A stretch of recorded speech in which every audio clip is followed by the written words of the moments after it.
Okay. Well, thanks everyone for being here today. For this mentorship meeting, we are talking about mentoring expectations and the role of both the student mentee and the mentor. I know we've been doing this alumni student mentoring initiative now for 2 terms. And as we've gone through those 2 terms, we've heard from students and mentors as they kind of figure out the best way to approach that relationship. And we've also heard from students as to a bit of uncertainty as to what they might bring to the relationship or what's expected of them. So Kim, as a student and one of our participants, I'd love to hear your perspective on kind of what went through your head when you were selected for the program and where you've taken it from there. I was overwhelmed, to be honest. I was like, oh no, one more thing, and I wasn't aware of this, I don't feel like I'm a control freak, maybe a little bit like, wait a minute, no one told me about this. I should have been notified that there was a program that I was going to be entering. I didn't sign up for this. I didn't want it. So I was very reluctant, because it's scary getting back in there, going to school. Lots of students are mothers, wives, and it's greatly overwhelming. So just to think that there was going to be one more extra thing required of me, could be overwhelming. But to my pleasant surprise, it was just the opposite of that. It was very refreshing to have someone to mentor me and someone who's already paved the way and understand what I'm going through firsthand. And I didn't even realize that lots of the mentors are still students themselves as well. So it was very good. It was a good thing for me. That's great. Yeah. So do you think you initially thought it might take too much of your time? Was that your primary? Yes. Yeah. Time, definitely the time management, because we're already trying to fit in, online schooling with our already hectic day, working, children, family. So I'm thinking, no, I don't have the time for this. How am I going to, get this done, this one more extra task that you don't want to drop the ball on, but it's very convenient. You and the mentor have different options you guys can set up on how you're going to communicate. And that's what was so refreshing to me. She was like, hey, how do you want to communicate? By text, by email, by phone. So it was very fluid. And as I was mentioning before, in the world of social media, we all have a couple of minutes and seconds to Facebook, Instagram, and Twitter, and all those other social medias. You can dedicate a couple of moments of your time as you're social mediaing. Right after that, boop, boop, boop, give your mentor, a shout out and an update of what's going on, or if you have questions or concerns. And it doesn't have to be long and drawn out. Hey, everything's going well. Just checking in with you. Nothing, not a 5-page, letter. And I really enjoyed that and really appreciated that, there was options available to how I wanted to communicate. That was probably the very key thing for me. Mm-hmm. Yep, absolutely. And when we enlist the mentors, we say just that, determine together what's the best way to communicate, how often and for how long, because everybody's going to have different demands on their schedules and different ways that'll work for them. Kanda, you have I know your strategy is really very short, positive, how are you doing today kind of emails. Do you have you found that effective for both you and the mentees? I have, as far as 2 of them goes. Now, the one I talk with quite often, but that's because we're friends. But I've actually been hearing here the last few days, this past week, from one of them, and I really have not heard back much from my third mentee, outside of when she, let us know that she had made such good grades. And that, but I do still send each one of them an email at least once a week, with encouragement to it, for them. I know Crystal's been going through a lot dealing with her children, and of course I got with you right away to say, hey, what steps can we take to help her? Because I wasn't real positive on that aspect, right, as far as who to contact. And Sandy, unfortunately, has a lot on her on her shoulders right now and that, but she knows that she can pick up the phone and give me a call just to be able to talk. And yeah, and if I'm doing something, I'll set it aside, except for when I had class the other night. I had to tell her I'm sorry. But generally, you know, I let them know I'm here for them. You know, if they need to talk or, you know, just to talk, you know, give me a call. And yeah, that if they have a question or I know you can do it, just plain and simple, and just enough to boost, so it boosts their morale and feelings that, hey, I can do this. Right. If I can do it at 65, they can do it at a younger age. Well, and what you've shared tells us is that you have 3 different students with 3 different preferences, really. And also what was interesting is the one student you have who you hadn't heard from, you had clearly reached in that she felt excited to share with you that she was getting good grades, even after no communication before or since. Right. So she has been receiving and internalizing those positive messages. So those make a difference too, even if the student hasn't kind of met you halfway in terms of the actual communication. Right. And then the second one did reach out when she was, you know, having the babysitting issues. Yeah, that's right. To help her correct that. Right. They saw you as a resource, someone they could trust and lean on a little bit. Yeah, good. I found that for myself too, even though I was so reluctant in the beginning, you know, thinking it was going to be a chore. I found myself reaching out, you know, to another party who could give an objective point of view. Yeah. It was very good, almost therapeutic, to be honest with you, you know, just talking about different life challenges. So it was very good to just discuss that. I think you're absolutely right, Kim. I think, though, that too is a barrier. I know, Manuel, you've talked about this in the past. I think there's an uneasiness, perhaps by some students, to sort of share what they're struggling with because it might appear as a sign of weakness on their part or trust. So it does take a little bit of courage to take that first step. I think it takes a little bit of courage on both ends.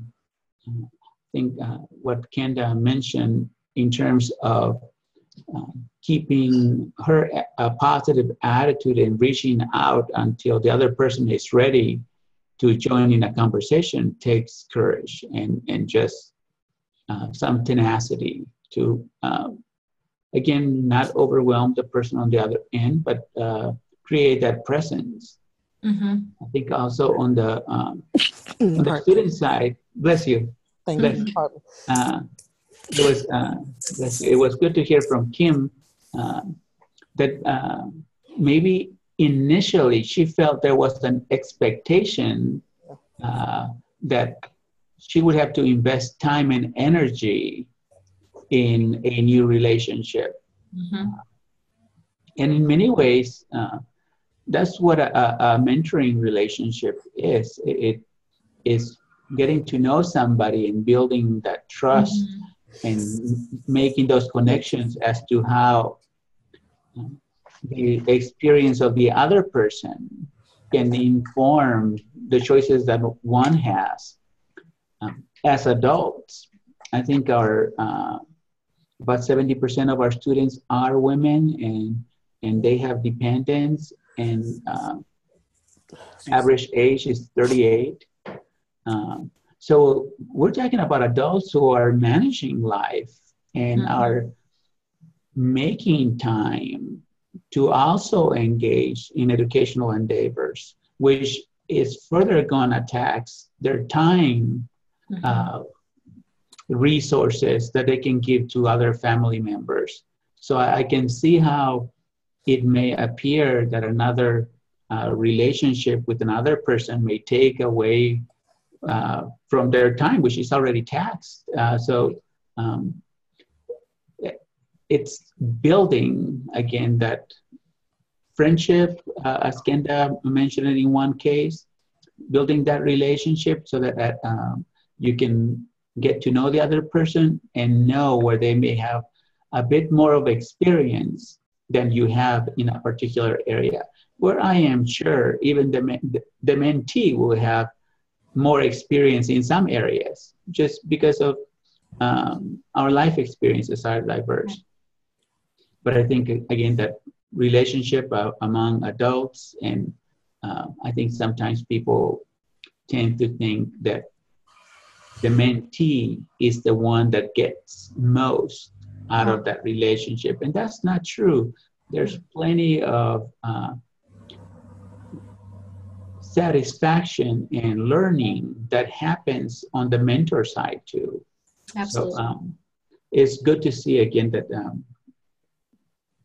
in this case, Kenda and Kim have maintained a positive attitude and found ways to make it work. Right. I often look forward to it as well, Manuel. I'm glad you mentioned that that it's a relationship, and I don't believe I was seeing it as such.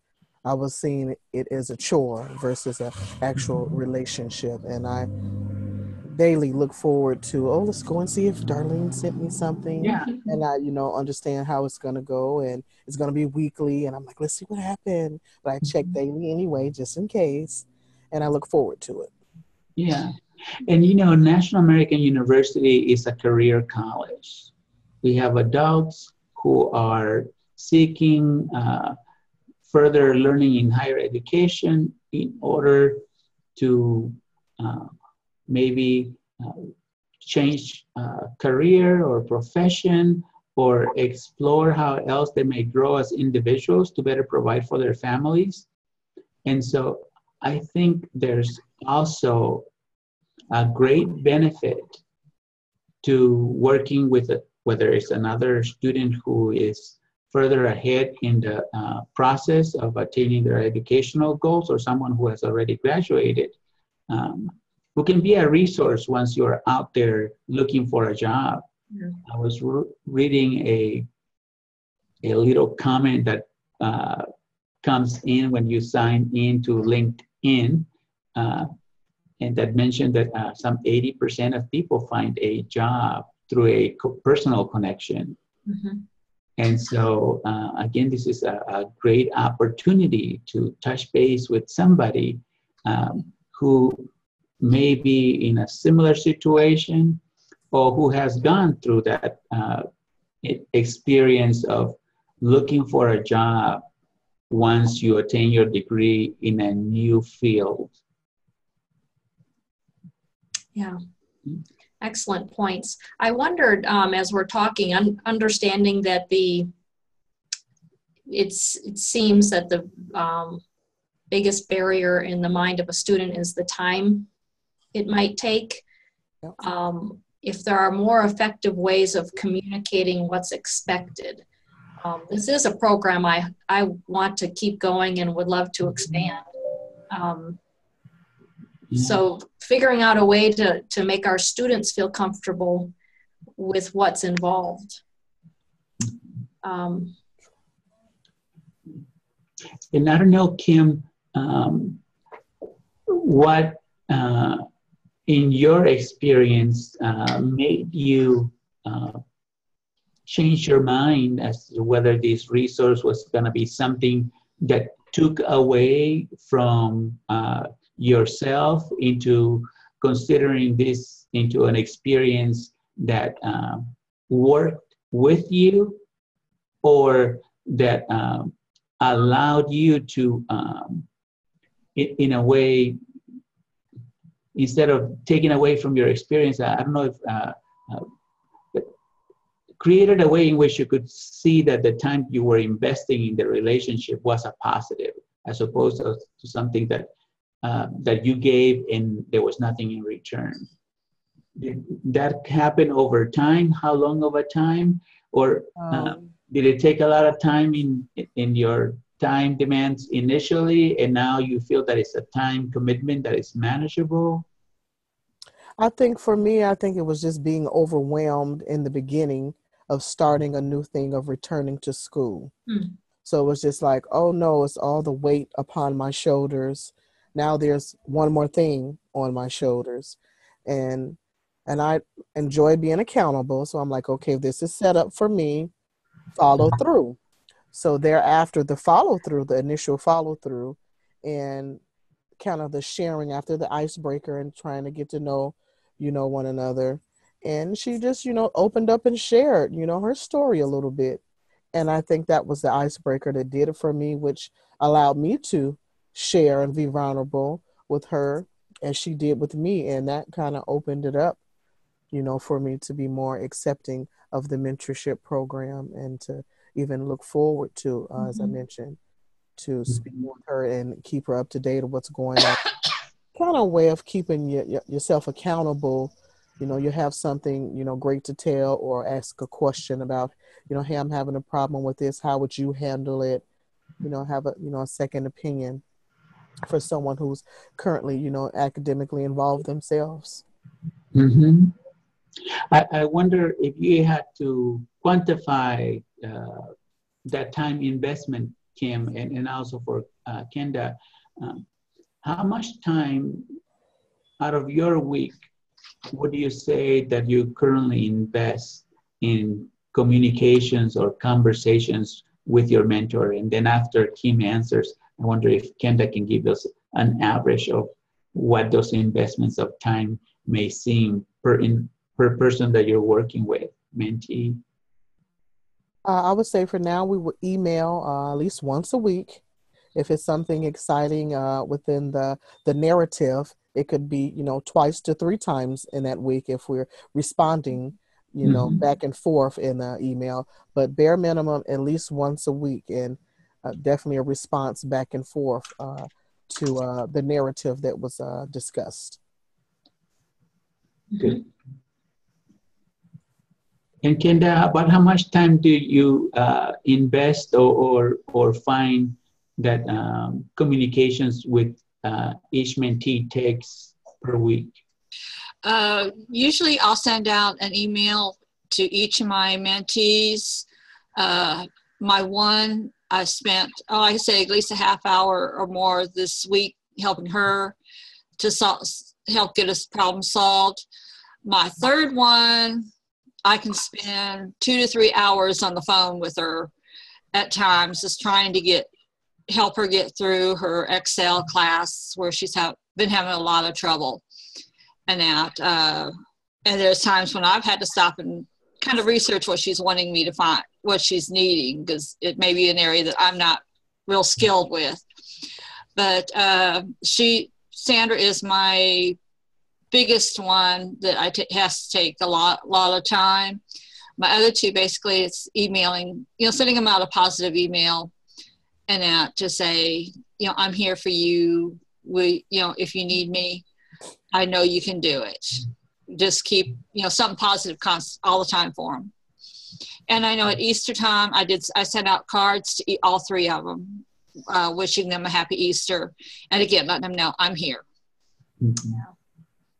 And in terms of her experience with Sandy, and I do counsel mentors at the beginning of a relationship that it's a two-way street that meets in the middle. So if a student is demanding too much time, it is imperative on the mentor to draw a line, because just as a student might be concerned about time commitment, so will the alumni, I hope, might like to mentor. So on the front end, we do discuss essentially what we're hearing here. Once a week, short contact, being there with positive messages and advice, and then also as a resource to refer to other resources.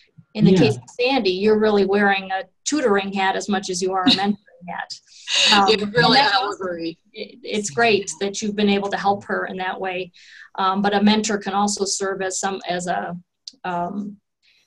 liaison between the student and other resources that the university has available as well.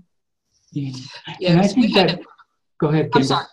Yeah, we had to set up a kind of a drawback on it and just had to lay down the law at times with Sandy, because she would be pretty demanding on what she wanted, and trying to help her and keep my own schoolwork up so I stay in my A, B category. That it was putting a little bit of a strain. So yeah, a little bit of a break had to be put there. Yeah. Yeah. It was interesting.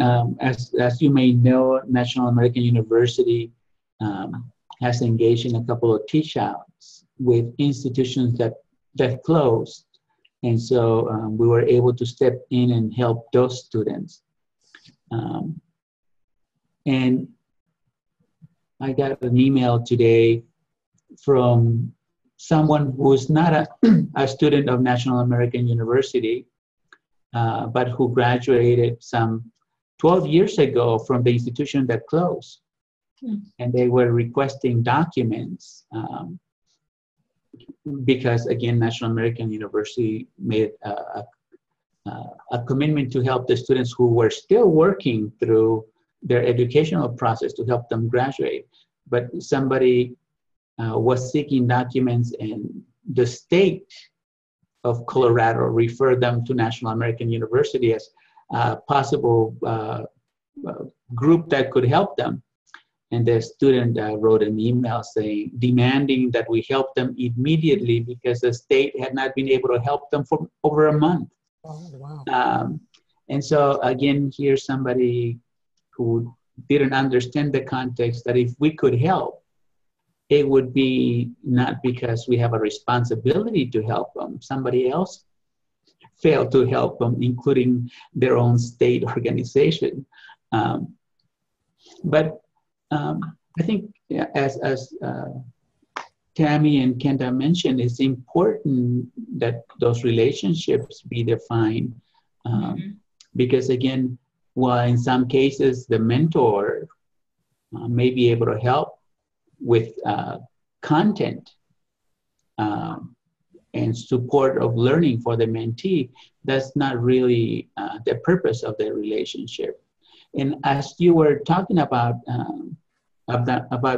some of those experiences, Kenda, I was thinking to myself that maybe there's an opportunity to introduce or create a list of resources that National American University has that could be of service to the mentor and the mentee.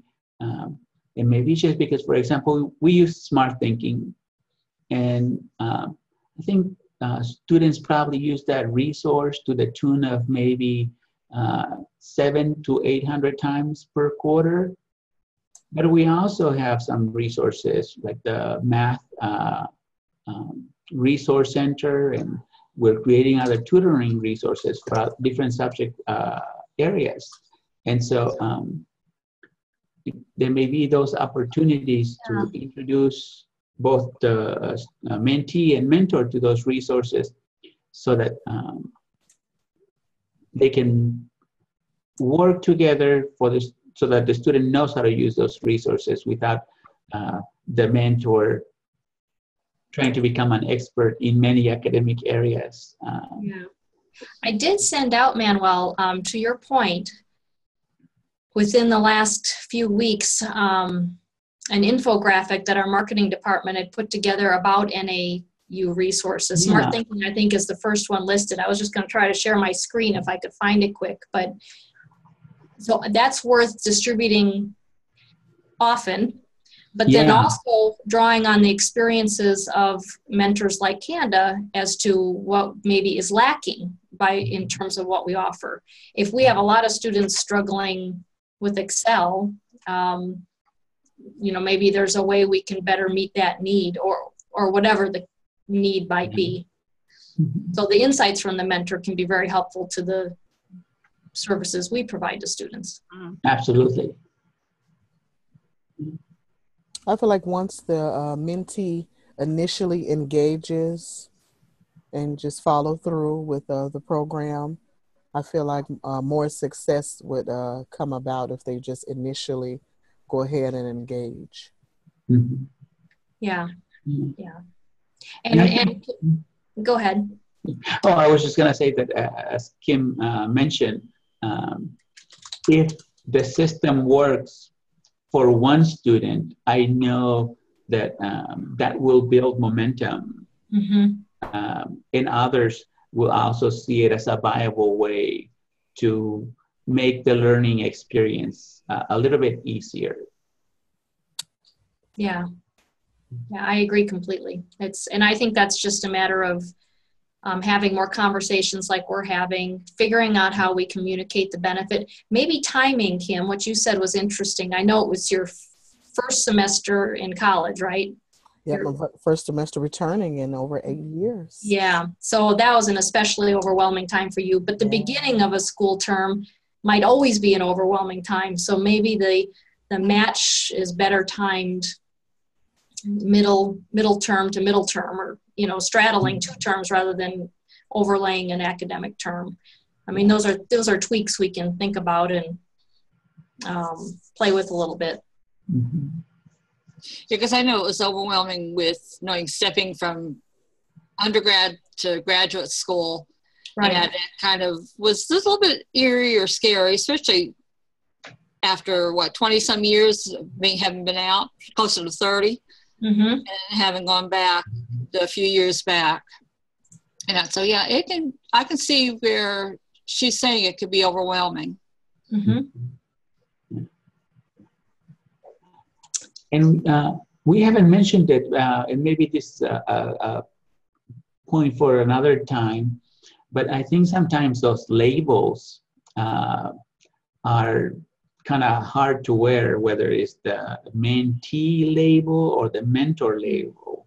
I know that in my life, I've had so many mentors, and many of them, I don't think we ever recognized that they were mentoring me along the way. That's right. They were just resources for me. And for many of them, they were instructors that I stopped by their office, or I called, or I emailed, and I asked questions. And some were strictly connected to school, but others were connected to processes of teaching and learning. And again, those relationships or seem to take place naturally without those labels. I didn't know if I would have acted differently if somebody said, "Oh, you're a mentee in this relationship," or "You're a mentor in this relationship." Right. Yeah. I think part of what happens, though, too, Manuel, I think you're absolutely right.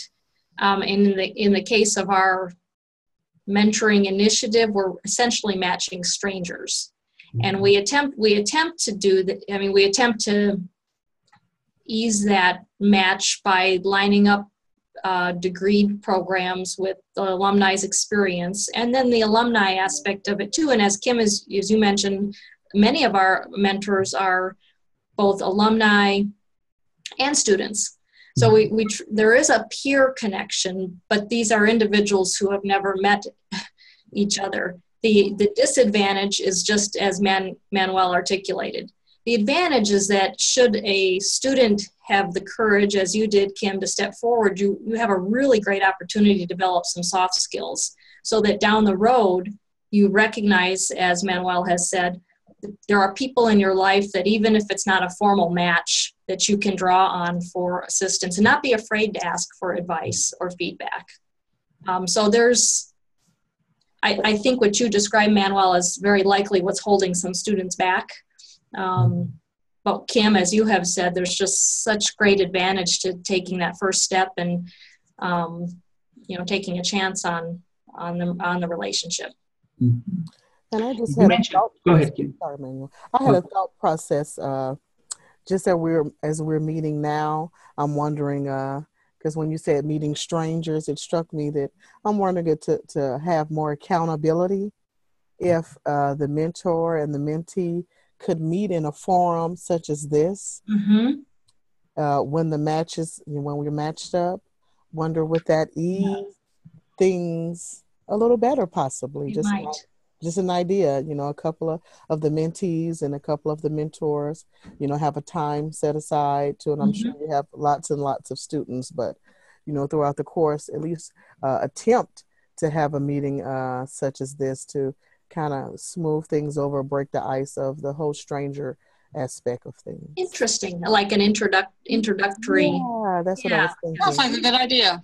That's a great idea. These mentorship meetings, and last term we had regular kind of get-togethers, attempted that, but they weren't coordinated with everybody's schedule. So making a very deliberate and intentional time for Kim and Darlene to meet online for even 10 minutes just to say hello, and then we can get out of the way. That's a great idea.